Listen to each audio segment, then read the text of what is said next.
Okrúhly stol čas sérii stretnúcok zo Skotrimaše žádal umožlivý dialog relevantných aktérov u vybraných menšinských zajednicoch u Republiky Srbiji o problémoch i vyvolanjoch zo Skotrimaše zočuju u vjazi so vytvorjovanjem právoh na obrazovanje na macerinskim jaziku.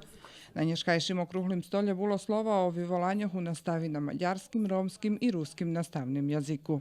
Naš najveći problem je to demografski problem, že nam se číslo školjárov zmenšuje i to u određenih velikih priveze do određenih problema. Evo, povedzme, máme príklad, že u Bačincoch nárok nebude peršej klasy, bo niet dosť ani Srboch, ani Rusnacoch, ani nikoho i već to už postava jedan veliki tehnični problem. O vyvolanjoh i preprečenjoh, jak i o možljivoscoh za implementaciju koncepta interkulturalnog obrazovanja u Srbiji, bešedoval menadžer u kulturi i medijoh Miroslav Keveždi. A eto, na co bi trebalo obratiti povahu, to jedan prepatrunog, u stvari, različnih politikov, koje še u Švece i u Evropi pri nas razvivali sprem različnih kulturoh, a već jedna projekcija do budućnosti, že sve to, co nas čeka i u odnošenju na to, že kotipredska preprečenja do jedne ljepše budućnosti. Diskusija na okrúhlim stolje otvorila pitanja vjazani za najvažnejši problemi i vyvolanja u nastavi, zo Skotrimaše zočuju pripadniki nacionalnih menšinoh,